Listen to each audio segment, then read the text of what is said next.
So he won an Emmy for playing the Black Sheep in Bloodline. I absolutely love that show. Another show you are going to love to binge is The New Look on Apple TV Plus. I'm talking with Ben Mendelsohn. He's playing Christian Dior. So what is The New Look about? The New Look is basically about these two titanic designers, Christian Dior and Coco Chanel. Christian Dior ain't nothing. He's just a guy who works for a guy called Lucien. They're in the middle of World War II. They're in Paris. It's occupied. And they are just trying to figure out how to get through, you know? Then his sister gets kidnapped, gets done by the Germans, a resistance fighter. He goes to try and get her back. And ultimately, it's about how do you be in the world? Like how do you do the world? How do you do life with dignity, whatnot, and still try and bring something beautiful in? Yeah, and what drew you to this role? Well, basically, you know, Todd, who'd made Bloodline, who, you know, told me, was making pizza at my joint. He said, I read this Christian Dior biography. And he said 2 lines. He said 2 lines. And I said, when are we doing it? That's basically it. That's it. Easy. Yeah, easy does it. And Maisie Williams plays your sister in the show. She's just incredible. Your relationship is so well done on screen. How do you build that off screen?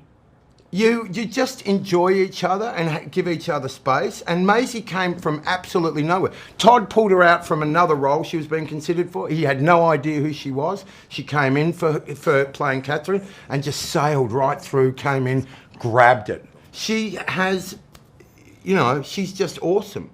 And she knows when to give space, and she's just so easy to sort of be around and love, you know? Yeah, absolutely. And aside from these haute couture, the Dior, the Chanel fashion houses, what can people take away from The New Look?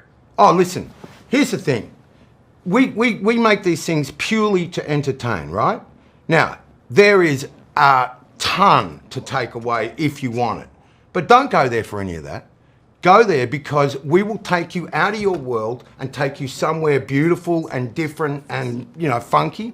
And if you want to hang out there, you won't stop. But if you want more, you'll get a ton more. There's plenty there. But, you know, like I never ever do anything more than entertain. You know, just give it to an audience and give it fully, and they'll take they'll take whatever they want. So the comparisons between Catherine Dior and Arya Stark are evident with just their strong will to survive. I'm talking with Maisie Williams. So can you tell us more about your character in The New Look? Yeah, I play Catherine Dior, which is Christian Dior's younger sister, and became one of his original muses for his brand. A person that we don't really talk about much when we think about the history of fashion, but her story is one of kind of hope and bravery. She was a resistance fighter and was captured and taken to a working camp in Germany in the 1940s for 8 months and survived, and came back and went on to become a key inspiration for Dior and his designs, and the original muse for his perfume, Miss Dior. And we see Catherine, your character, in these very dark and very hard times. How do you put yourself as an actress in these situations just to make sure that's authentic on screen? Yeah, I think whether, you know, parts of my life are in any way comparable to the things that I'm depicting on screen, I think the emotions that we feel are all kind of like relevant in a way, and I really just try to draw on anything that I can in my life and moments where I felt anything kind of similar to my character. And then I think I just really try to empathize as much as I can. And I'm a really big daydreamer, so I really just kind of put myself in her shoes. And I wore a pair of her actual shoes from her collection. So I physically put myself in her shoes, and then I mentally try and put myself in her shoes and, draw on the things in my life to try and create something that is completely fictional to me, but real to her. Yeah, and very real. You play next to Ben Mendelsohn, who is just incredible in this show as well. What was it like building that relationship that comes off so great for you two? Oh, I'm really pleased you think so. Yeah, so I did a FaceTime with Ben right before we did our chemistry test, and I think immediately we just both started speaking about our families. I am the youngest girl in my family and he's the oldest boy in his family and in his siblings.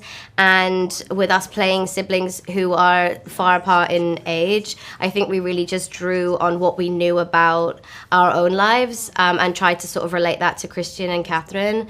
And I think that, being so open with one another about these things that are kind of vulnerable to ourselves gave us that trust to be able to build a sibling relationship that looked kind of authentic and felt authentic. And I think it's such a particular thing, and when you don't know an actor very well, it's hard to fake that kind of comfortability with one another. But I think that, he's so talented and was so open with me and really tried to push all of our scenes into something that was very real. So I felt like I could really trust him and be kind of like take risks and be free as well, which was cool. And it's so fitting that you're cast in this show all about fashion. We've seen you grow up before our eyes in all of your red carpet, incredible designs and different looks on different red carpets. Did you know you had to do this show when it's all about fashion? Yeah, absolutely. I mean, I think there were so many actresses that would have got this audition through and thought, I have to be in it. But I really felt like I have to be in the show. I'm such a big fan of Dior's work and very familiar with the new look. And the designs and the Dior dresses, I've always felt so amazing in them, that I kind of wanted to be in this show because of the fashion element. And then, obviously then I got given the opportunity of a lifetime as an actor to play a role that's just so complex and, goes through so many different, iterations. So I feel very, very grateful and thankful. Yes, it's wonderful. I can't wait for people to see it. Thank you so much, Maisie. Thank you. It was lovely to see you again. You too. Thank you. Bye-bye.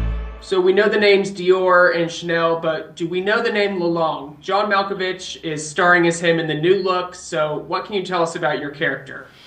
Lucien Lalong was the owner of a French fashion house in the earlier part of the 20th century. And during the Nazi occupation of France, he owned a fashion house, and he was the first to employ and introduce a number of designers.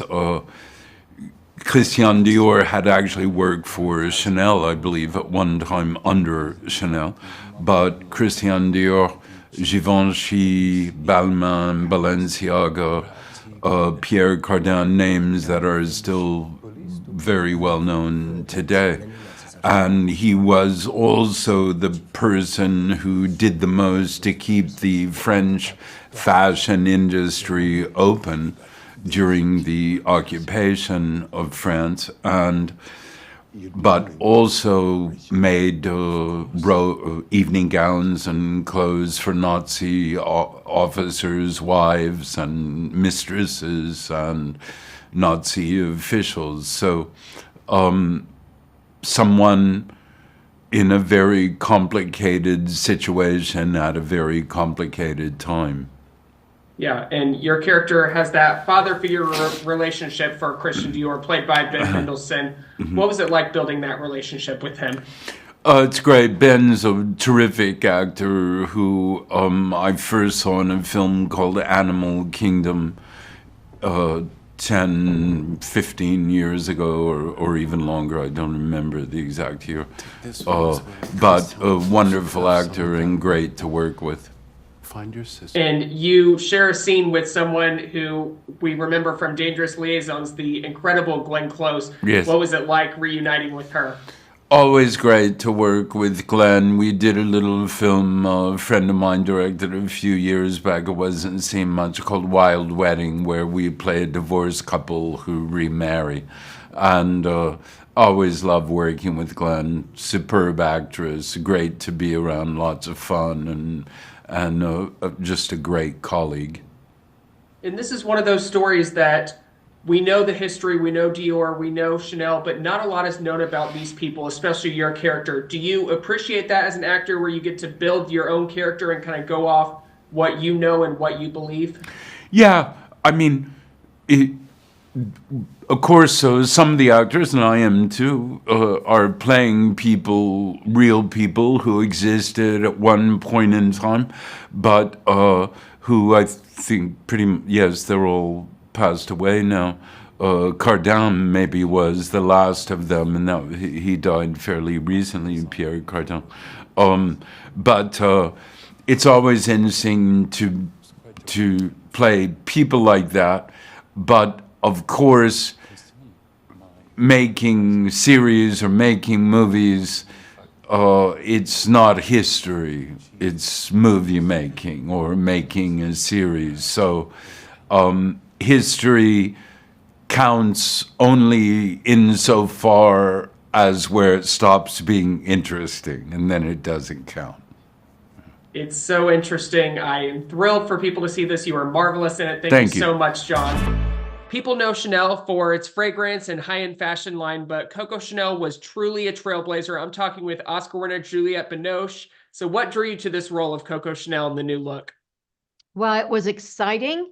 I didn't know very much about Chanel, Coco Chanel, so I was thrilled to get into it and explore what it feels to be her, especially at the toughest times during the World War II. And meeting with Adam Kessler, the showrunner of the entire idea of the show, enlightened me, because he wanted to compare those two, because they were like those big iconic figures coming from very different backgrounds. Dior coming from a wealthy family, and Chanel, Coco Chanel, coming from, you know, the poorest kind of family with traumas of losing her mother when she was 11 years old, and being abandoned by the father right after, and the siblings being scattered, and you know, there was a so it was interesting to go into that and try to trigger, to understand who is she, why does she need that, why does she has that force inside her that needs to conquer, that needs to survive, that needs to liberate women like that. There was a need in her, as you know, being a woman at that period of time in the end of 19th century. If you're born poor, you die poor. And she proved the contrary, because her energy was about to not letting herself be buried alive. It was you know, after going through, understanding what she had been through during all those years, and especially the first relationship she had with Boy Capel, who really helped her become Coco Chanel, because he believed in her. He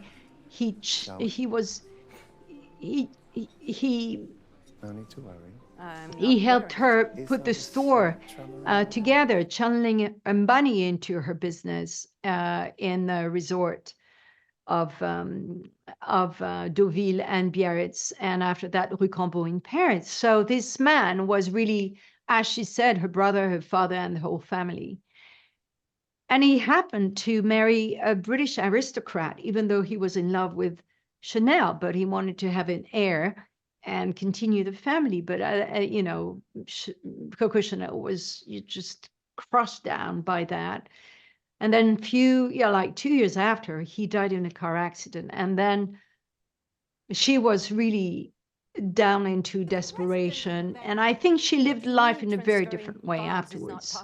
There was a freedom, but at the same time, there was a sort of detachment somehow, because life had been so tough with her. And success was taking her always from one peak to another peak to another peak. And so there's a sort of entitlement that she probably felt, that she could do anything. You know, life proved her in a way. She knew Picasso. She had a relationship with Pierre Reverdy, and then she had a relationship with the Duke of Westminster, the Duke of Dmitry Pavlovich, the White Russian, and then the Spats, you know, the German spy. It was half German, half English, and she came back after the war. She came during the war, after she left. You know, when the Germans came to Paris, she left Paris, and then after a while, when she saved her nephew from the Germans, because he was French prisoners of the Germans, she came back to Paris and had an affair with spy, this gigolo who had 9 affairs, and she wanted to have a good time in that toughest period of time. So there was no, I think, awareness whatsoever of the moral, boundaries of behaviors. There was probably an entitlement of surviving. Yeah, and this show comes out February 14th on Apple TV Plus. I can't wait for people to see it. Thank you so much, Juliette. Thank you very much for sharing.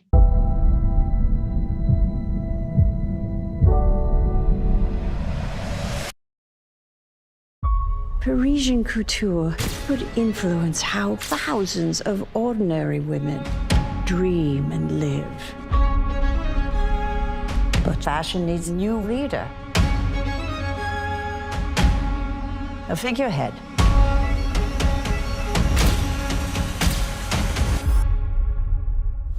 Monsieur Dior. I keep looking for a great collection to rise from the ashes of the war. Monsieur Dior, what do you desire? To design the most beautiful women's clothing that ever existed. Christian Dior ruined French couture, and I'm coming back to save it. For those of us who lived through the chaos of war, creation was survival. The legend of Coco Chanel. If people only knew. If I keep on giving them lipstick and kill, they gon' have to come and arrest me. Chanel can be very treacherous. Oh, yes. My heart is Are you happy with the revolution you started? eyes are wide, There is the truth, my mind is but there is always another truth that lives behind it. Your sister, she's not safe. Creation cannot stop the bullet, but creation is our way forward. Our choices matter. I am still. Use my arms, use my legs, use my head, use my heart, Your house will be magnificent. use my voice. You think Dior is fashion? I will run. Real talent is turning your life into something bigger. People need to feel, dream, they need to live again. We can create a new world for them.